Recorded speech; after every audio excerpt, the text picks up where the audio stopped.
Hey YouTube, Bob here. In this 10-year anniversary edition of Nintendo Unboxed, we're going to be revisiting the US Game Boy Micro. If you're interested in seeing my original unboxing for this, you can click the link to that in the description for this video. So here it is, the final entry in Nintendo's Game Boy line, the Game Boy Micro. Released in 2005, which in my opinion is one of many reasons that this is one of, aside from the Virtual Boy, one of Nintendo's strangest releases. And I say that because 2005 also marked the release of, although it was very subtle, the Game Boy Advance SP with the brighter screen. And the DS was already out. So DS came out in 2004. They re-released that Game Boy SP with the brighter screen in 2005, along with this. And you can see from its naming that it was kind of being marketed as a smaller portable version of the Game Boy Advance, which was already very small and portable. But in all the ads that I saw for this back in the day and in some of the literature that I have in my Nintendo collection, it seemed Nintendo was trying to capitalize on being hip and stylish. And you wouldn't do very well to be stylish by lugging around a very clunky game system with you. And to boot, they also had different ways you could dress up your Game Boy Micro in the way of faceplates. So I don't know, in my opinion it seems to me Nintendo might have actually been putting form over function or style over practicality with this Game Boy Micro. And there are lots of strange design choices that we're going to see right down to the packaging, both inside and out. You can see that this is a very interesting type of packaging with these beveled sides right here and the see-through window to let you actually see the product. To my recollection, this is the first time Nintendo ever did that with one of their handhelds or consoles. So let's dig into the Game Boy Micro and see what it's all about. So we got this silver front.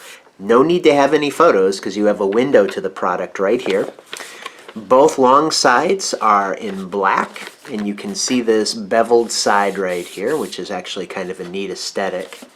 On the top short side, we've got the branding, Game Boy Micro, and then on the bottom we've got a sticker with the serial number that, of course, you would want to match the sticker with the serial number on the actual product. So no longer having a cut into the box to see this barcode to scan it at retail. It's a sticker right on here because obviously this Game Boy Micro, the back of it doesn't show through to the back of the box here. Also something that's new, for the first time I think we're seeing multilingual product descriptions on the package in English, French, and Spanish. So about the Game Boy Micro, it says smaller, sleeker, and brighter. The Game Boy Micro has all the power to play your favorite Game Boy Advance games in an incredibly small size.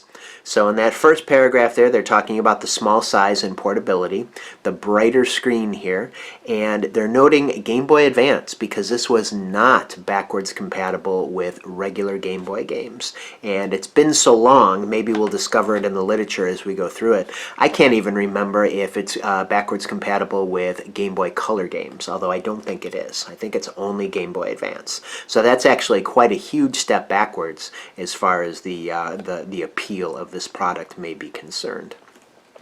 Put it in your pocket, wear it on your wrist, hang it on your backpack. It can go with you anywhere. It's great for those moments when you have a little extra time to spare, waiting for the bus, traveling, or just standing in line. The Game Boy Micro is ready when you are.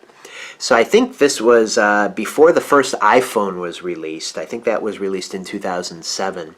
But there were games on flip phones and other types of cell phones at the time. So maybe that was one of the major reasons Nintendo released this, was to compete with the games that they saw were starting to become so popular on other portable devices that almost everybody had with them at the time. Everybody had a phone of some sort, be it a flip phone or a feature phone as they're calling them now, even before smartphones. So that could have been their main reason.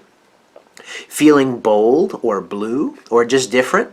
With the Game Boy Micro, you can change the faceplates as often as you change your mood. 3 different faceplates are included and more are available. It's a quick swap to change the look to match any style. The brilliant backlit screen is super detailed, making all your games or Game Boy Advance videos look great day or night, anytime, and now anywhere. So it always was anywhere. You could always take any Game Boy system with you anywhere you wanted to, but this one was micro, small enough to fit in your pocket and stylish to boot. So I think this little product description here was very telling of where Nintendo was trying to go with this final release of the Game Boy Micro, which, like I said, was concurrent with the DS and the Game Boy Advance SP. So it definitely was not meant to replace anything. It was catering to, in my opinion, what was a rather niche market. So it had a limited release. To seal it here, they had these big clear stickers on either side. I think I've got this side open here. And the easiest way to go about this is to pull the whole side to get this little tab out. And then this flap will open, revealing a cardboard retainer tray with a plastic overlay that's holding the system as you see it through the window there. The window is also covered with a piece of plastic. So as we remove this plastic tray, we see the Game Boy Micro. I don't remember when I bought this in which faceplate it was dressed in, but I have the standard black here. There's also some blue swirls and a pink flower with some ladybugs on it, it looks like. So it looks like they were trying to appeal to different genders as well, as always with the Game Boy, even though boy has always been in its name. So we'll take a look at the hardware in a little bit. As always in these videos, we usually first take a look at any literature that was included.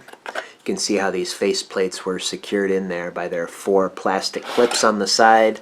They kind of clip into the holes into the cardboard here. So both sides here you can open, but the one with the little thumbprint or thumb indentation, that's the one that you're supposed to go after. So right away here, we are greeted with the AC adapter, which was unique. This is not the same one that was included with the Game Boy Advance SP. This one had a very unique end on it. Let's see if I can get this out here. There we go. It's almost akin to a micro HDMI cable, that is. And it would fit right in the center here, which also looks like a micro HDMI cable right on the top here to charge the internal lithium-ion battery.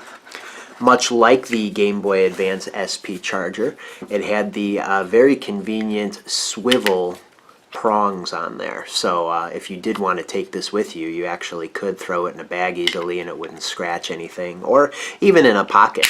Since it's so flat, you could stuff all this in a pocket if you really wanted to. So the AC adapter charger was actually quite unique. No other Nintendo product used this this end, to my knowledge, to make that connection. And then also included in here was a bunch of literature and some of the other unique accessories that came with this Game Boy Micro.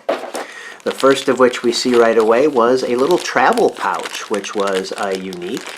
I don't even think it's branded Nintendo at all. It's just a kind of very soft fabric pouch with drawstrings that let you close it like that.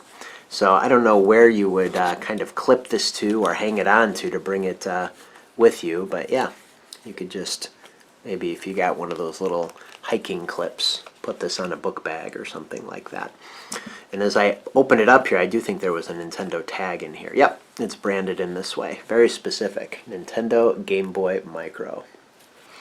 So you got your little travel bag with it. And then the other piece of hardware we're seeing in here is the key to replace the faceplates. So I'll show you that a little bit later on after we go through the plethora of literature that was included with the Game Boy Micro. So first up, it looks like we've got the Nintendo Power subscription.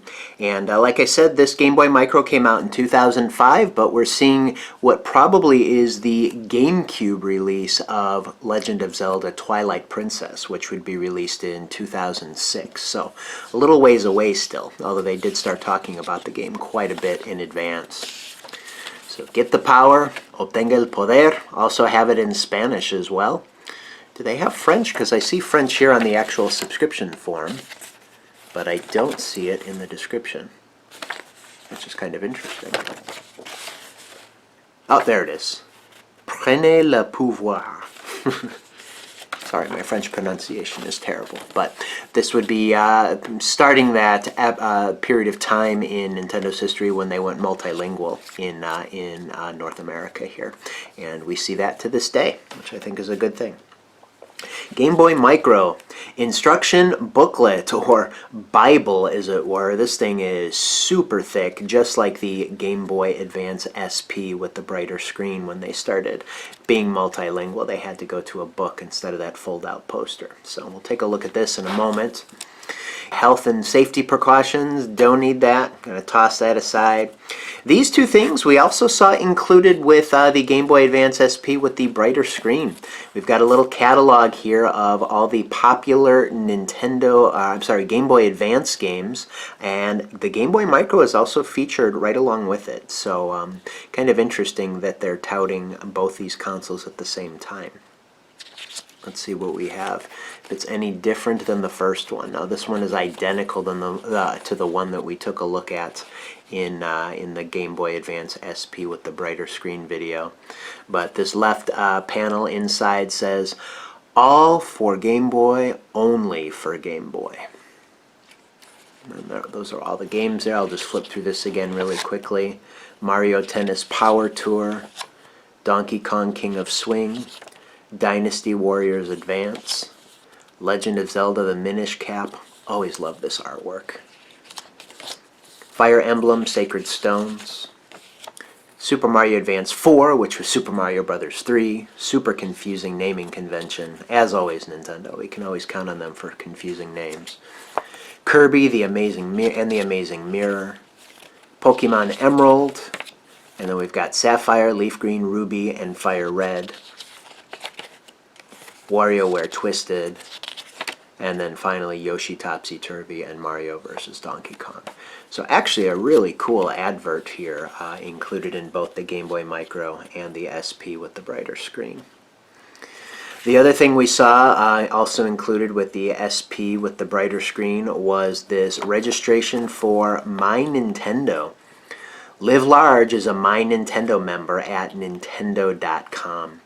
And this one says, registering online has never been easier, and by registering with the product, you get your name entered in a drawing to win a Nintendo-published Game Boy game of your choice. Plus, when you register 3 or more products, you'll also receive a free 3-month trial subscription to Nintendo Power magazine. So this is kind of separate to Nintendo Power. They were trying to inch forward, as Nintendo does with the internet, into their online type of subscription or rewards program. And you can see on their website at the time they had featured very prominently the Game Boy Micro.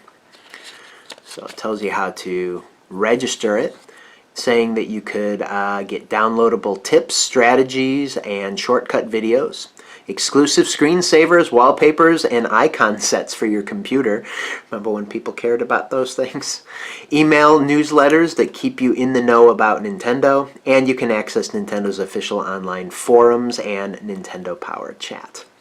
All of which has gone the way of social media these days. So we open this up. You see about Nintendo Power as well. You get your free 3-month trial subscription. So this is also included with the Micro. So let's take a look at this huge instruction manual. We'll only be looking at the third of it that is in English though, pages 1 through 29. So you got your seal of quality and your table of contents. Important safety information, a little note about eye strain and motion injuries as well. A little bit of information about the included internal battery and the leakage that might happen. And here we've got the map of the components. You have pretty much all the same buttons as the standard Game Boy Advance and SP. You got your shoulder buttons, B and A action buttons, select and start, and your D-pad. And you got a description of what those might do. You also have a wrist strap attachment. No wrist strap included. That wouldn't start happening until the Wii Remote. And then you got different views of it with the volume slide. Actually, it's a volume rocker on this unit, which we'll see in a little bit. Compatibility with Game Boy games and accessories. So here we go. This is the big fail with this handheld. The Game Boy Micro is compatible with Game Boy Advance game packs and authorized Game Boy Micro accessories. The Game Boy Micro will not work with the following games or accessories, and as you can see here, it's quite an extensive list.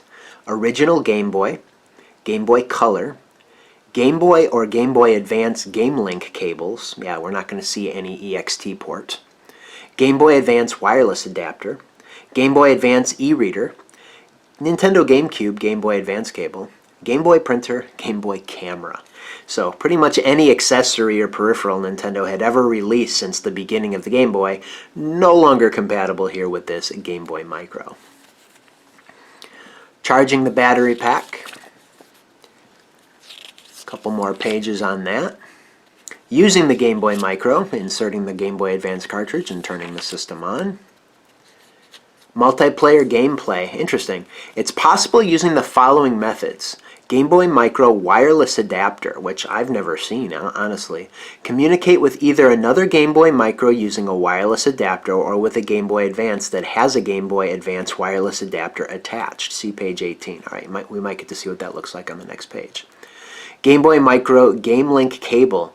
Link up with other Game Boy Micro systems. See page 19. I think they had some specialized cables for this Game Boy Micro. And then the Game Boy Micro converter connector. Used with the Game Boy Micro Game Link cable, you can link up with another Game Boy Advance or Game Boy Advance SP. Okay, so let's see what these might look like. Yeah, here's the wireless one. I've never seen that. Looks like something that would interface with that charging port that we would see. It must double as electricity and data, that port there. And then a specialized cable to be able to hook up with legacy versions of the Game Boy hardware. Very interesting. I didn't even know that those existed. This is about how to change the faceplate, which I'll demo for you. How to replace the battery pack, which appears is going to require a small jeweler's size screwdriver to open up the battery compartment, which is another first for Nintendo. Bunch of troubleshooting issues and their solutions. Info about the ESRB, warranty and service information, consumer assistance, or if you need help playing a game, they direct you to their website. And then we go en français, which is kind of neat that they're kind of repeating the cover there. They must do that for Spanish too. Yep, folleto de instrucciones. Very cool. Alright, so let's take a look at the hardware itself. Certainly the smallest iteration of the Game Boy at that time. You've got your D-pad, your B and A action buttons, and then on the top you've got your shoulder buttons, your L and your R, which, given that the system was so small, anybody's adult hands would kind of wrap around the top of the system here, making the point where you would push the buttons more on the inside than the outside. So they're actually hinged on the outside here, and the point of contact is to be over the letter R or L. So that's where you actually hit the button rather than out here. It might register out here, maybe not as reliably, but you can definitely hear the difference that you're supposed to be hitting it more on the inside as you play your Game Boy Advance games on this micro.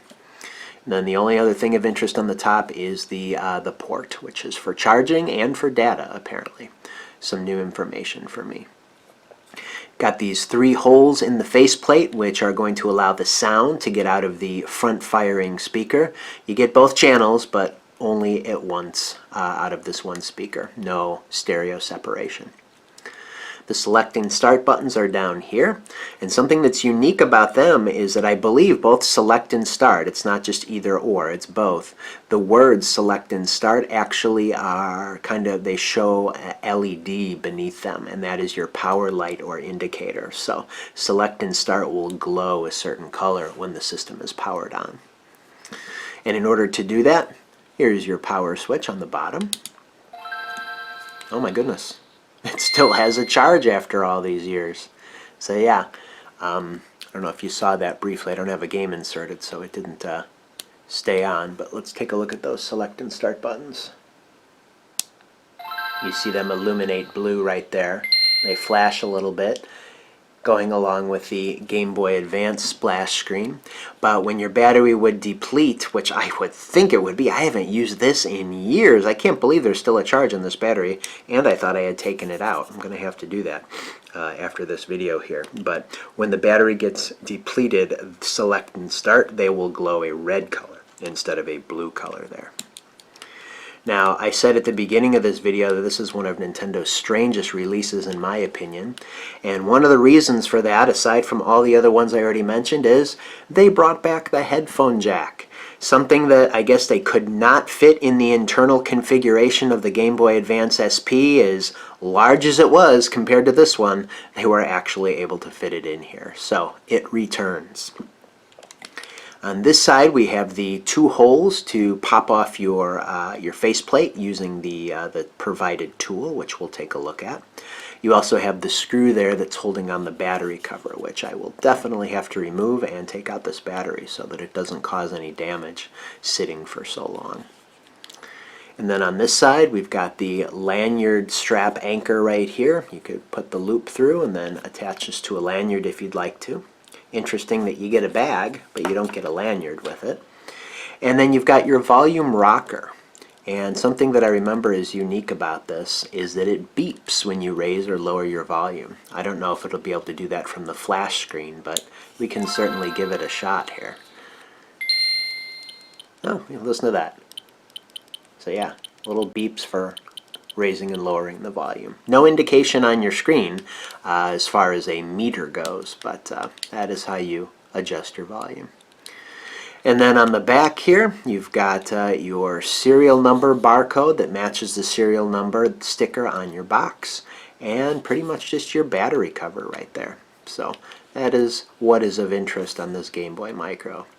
Now, to switch out the faceplates, you use the provided tool here, which is just a piece of plastic with two little nubs at the end here. And you stick those into the two little holes on the left side.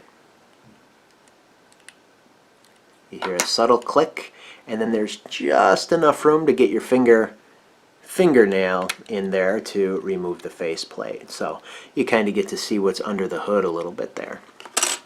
You've got your speaker, and actually that's pretty much it because everything else shines through. But something that's neat is that the lens, the protective lens over your screen, is part of the faceplate. So if you damage it, you know, you're not going to have to put up with it for the duration of your console's life because the screen underneath was actually protected by it. So you get a big scratch, all you got to do is put on a new faceplate, like so. And it looks just as good. So there you have the Game Boy Micro, the last of the Game Boy line by Nintendo. I hope you enjoyed this unboxing video, and will stay tuned to World of Nintendo for lots more like it, especially those in the 10-year anniversary of the Nintendo Unboxed series playlist, in which I'm reshooting several of my earlier videos that could stand to have a little bit of an upgrade in the video quality.